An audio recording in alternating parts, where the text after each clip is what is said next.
ಕಳೆದ 6 ತಿಂಗಳಲ್ಲಿ ಸರ್ಕಾರ ಸುಗಮವಾಗಿ ನಡೀತಾ ಇದೆ ಹಾಗಾದ್ರೆ? ಯಾಕಂದ್ರೆ ಬಿಜೆಪಿ ಬಹಳಷ್ಟು ಮೌನ ವಹಿಸಿದೆ ಅಂತ ನಾನು ಕೇಳ್ತೀನಿ. ನಾವು ಮೌನ ವಹಿಸಿಲ್ಲ. ಬಿಜೆಪಿ ಅವ್ರ ಭ್ರಷ್ಟಾಚಾರಗಳು, ಉದಾಹರಣೆಗೆ ಟ್ರಾನ್ಸ್ಫರ್ ದಂಧೆ ಶುರುವಾಗ್ತಿದ್ದಂಗೆ ಯಡಿಯೂರಪ್ಪನ ನೇತೃತ್ವದ ಸರ್ಕಾರದಲ್ಲಿ ಧರಣಿ ಕೂತ್ಕೊಂಡ್ವಿ ನಾವು. ಇದು ದಂಧೆ ಅಂತ ಇಲ್ಲ ಅಂತ ಒಪ್ಪಲಿಲ್ಲ ಅವರು. ಅವ್ರ ಶಾಸಕರೇ ಯಾರು ಅನೇಕ ಶಾಸಕರು ಹೆಸರುಗಳು ಹೇಳಬಲ್ಲೆ ನಾನು.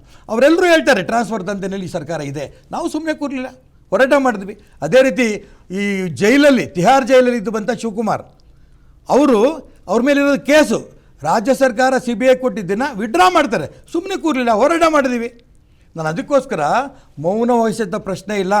ವಿರೋಧ ಪಕ್ಷದಲ್ಲಿ ಕುತ್ಕೋಬೇಕು ಅಂತ ಜನ ತೀರ್ಮಾನ ಮಾಡಿದಾಗ ನಾವು ಯಾವಾಗಲೂ ಅಲ್ಲ, ನೀವು ಬೀದಿಗೆ ಇಳಿದಿದ್ರೆ ಶಿವಾನಂದ ಪಾಟೀಲ್ ಇವತ್ತು ಸಚಿವರಾಗಿ ನೋಡ್ರಿ, ನಾವು ರೈತರ ಬಗ್ಗೆ ಅವರು ಅವಹೇಳನ ಮಾಡಿದ್ರು ಕೂಡ ನಾನು ಅದಕ್ಕೆ ಮೌನ ವಹಿಸಿಲ್ಲ.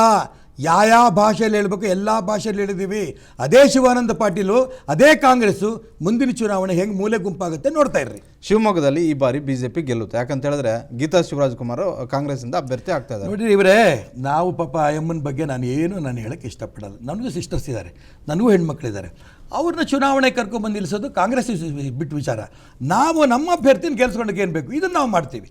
ಅವ್ರು ಫಿಲಮ್ ಸ್ಟಾರು ಇನ್ನೊಂದು ಯಾವ ಲೆಕ್ಕದಲ್ಲಿ ಕರ್ಕೊಂಬರ್ತಾರೋ ನನಗೆ ಗೊತ್ತಿಲ್ಲ. ಅವ್ರು ಕರ್ಕೊಂಬಂದು ನಿಲ್ಲಿಸಲಿ. ಅದೇ ಶಿವರಾಜ್ ಕುಮಾರ್ ಹೆಂಡ್ತಿನ ಹಿಂದಿನ ಬಾರಿನೂ ನಾವು ಸೋಲಿಸಿದ್ದೇವೆ, ಹೊಸದಾಗಿ ಸೋಲಿಸ್ತಿಲ್ಲ. ಅವ್ರು ನಿಲ್ಲಿಸೋದು ಬಿಡೋದು ಕಾಂಗ್ರೆಸ್ಗೆ ನಿಲ್ಲಂಥ ವ್ಯಕ್ತಿಗಳು ಅವರೇ ಬಿಟ್ಟಿದ್ದು. ನಮಗೆ ಸಂಬಂಧ ಇಲ್ಲ. ನಮ್ಮ ಅಭ್ಯರ್ಥಿ ಹಾಕೋತೀವಿ, ನಮ್ಮ ಅಭ್ಯರ್ಥಿನ MP ಮಾಡ್ತೀವಿ, ನರೇಂದ್ರ ಮೋದಿ ಪ್ರಧಾನಮಂತ್ರಿ ಆಗಬೇಕು, ಕೈ ಹತ್ತಿಸ್ತೀವಿ.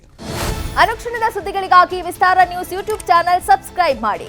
ಹೊಸ ಸುದ್ದಿಗಳ ನೋಟಿಫಿಕೇಶನ್ಗಾಗಿ ಬೆಲ್ ಐಕಾನ್ ಕ್ಲಿಕ್ ಮಾಡಿ.